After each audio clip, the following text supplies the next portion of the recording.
There are constant headlines about how millennials and now Gen Z are having trouble making it. They say they can't afford to buy a home because house prices are too high in Western countries like the United States. They're even delaying marriage and having children because they just don't think they have the money. But I have the solution. I was thinking about this the other day when I read an article saying how Gen Z and some younger millennials are, quote unquote, shacking up, the article said, to save money. And basically they're saying, sometimes I don't even want to live with this person, or I'm staying with a boyfriend or a girlfriend or a partner longer just because I want to save on rent. Somebody said they're saving $1,000 a month, and so they kind of stay in this semi-toxic relationship. Other people are literally breaking up and then still living in the same one-bedroom apartment with their ex because they say, hey, rent is going through the roof. Things are expensive. Can't put together a down payment. Inflation is raising everything I have to pay for my daily life. How do I save money? And this is the only way I can survive. On the other hand, you've been hearing for years about how people are getting married later or not at all. They're having kids later or not at all because they're saying we can't afford to do that. Whether you believe that or not, that's what people think. And so while you can't afford anything that you prioritize, to me there's a very easy solution here for a generation that's increasingly remote. They have the ability to work online. They're natively, online, social media, all of that. And that is that if you remove prioritizing living in where you're from, you can dramatically reduce the expenses, and you can go on to get your own apartment, get your own home, possibly buy your own property and be a homeowner.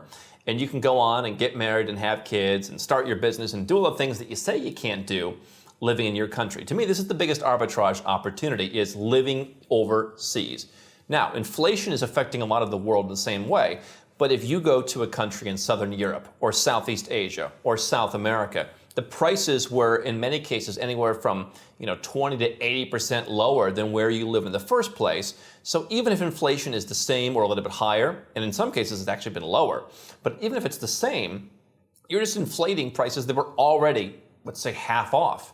And so you can take your American or Australian salary that you're earning from a remote job, and you can say, hey, I don't want to live in the US. And rather than say, okay, I'm going to move from LA to somewhere inland, or I'm going to lower my state tax if I'm moving to Nevada, for example.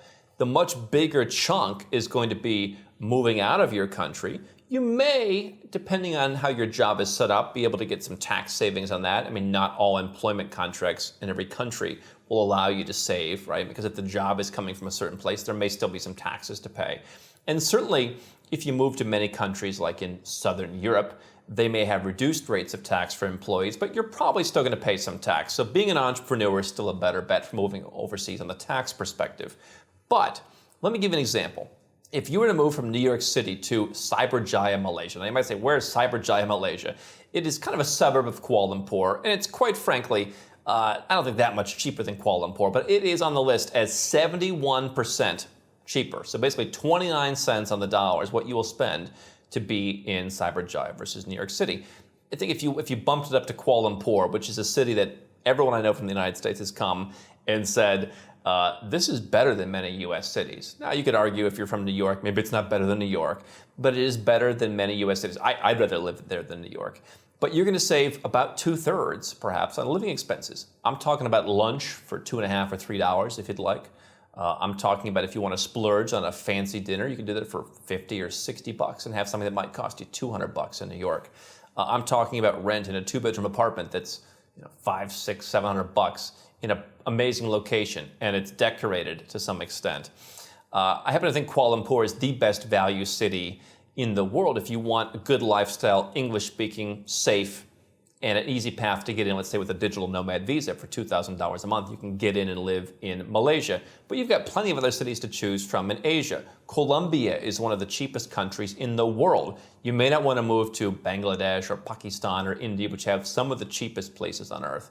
But Colombia is right there with them. You could save 75%. And so the key, from my perspective, for a generation that is working online, that should be able to go anywhere, is get into a position where you're able to move and then prioritize. If I'm saying I can't get married, have kids, start a business, buy a house because of these factors. I would like to, but I can't. Well, then either you can go overseas for some number of years. Let's say you say, all right, I'm going to give it 3 years. And if you make $100,000, and let's say in New York City, for example, by the time taxes get factored in and all your cost of living, you're basically down to the felt. You got nothing left. If you say I'm going to take $100,000, maybe the U.S. you've got the foreign earned income exclusion, but let's say maybe you're going to pay $15,000 a year in taxes somewhere. Now you've got $85,000, and if you can live the same lifestyle you would in New York in Kuala Lumpur, Malaysia, or Bogota, Colombia, or Tbilisi, Georgia. Eastern Europe is getting more expensive as well with the war. But if I can live the same lifestyle for 25 grand, now I've got an extra 60 grand. If I do that for 3 years, I've got $180,000. Is that a down payment on a house? Maybe not in Manhattan, but certainly in most parts of the United States. It is. And I would imagine to a lesser extent in places like Canada and Australia, you can do that. What you're looking for is a country where they have their own currency. So a place like Panama or Cambodia or someplace that has the US dollar, oftentimes because of that dollarization, you're not going to get the same deals. I think it's actually cheaper to live in Malaysia, which has a higher standard of living than it is in Cambodia because Malaysia's currency is often soft. They also produce a lot of stuff in Malaysia. More so than Cambodia, perhaps. And so you want to find a country with its own currency. Eastern Europe, again, with the war, has become much more expensive. Things are often tied to the euro, and some of the smaller countries have to import stuff, and so that may not be the best option. I think, anywhere from Mexico on down to anywhere in Central and South America. Argentina has become incredibly affordable. Colombia is affordable. Their currency's become very soft. Mexico has been very popular. And then Thailand, Indonesia, Malaysia, affordable places in Asia. Surely there are others. And again, Southern Europe, if you don't want to save quite as much, Portugal, Italy, especially Southern Italy, Spain, Greece have been very affordable. And so, if you're not making millions to where you need to, focus on saving on tax, hey, listen, Italy has a tax regime. You can get 90% off your taxes for the first 5 years living in a place in the South. They have incentives to encourage you to buy a house and renovate it, and that's not going to take you, just a few months. It's going to take you a while to do that. But there's almost a romance to it for some people, and maybe it's something that you stick with past 3 years or 5 years or whatever you settle on because you decide, I like the lifestyle in Europe or in Asia or in Latin America better. And so for me, pick one thing you're willing to give up.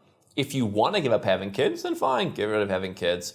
But if you are giving up stuff to stay in your country, fix the issue of your country, because I don't think it's that difficult for someone who makes a $100,000 salary in a big city in the United States to put an extra $40,000, $50,000, $60,000 in their pocket every single year while maintaining a good lifestyle and having an adventure.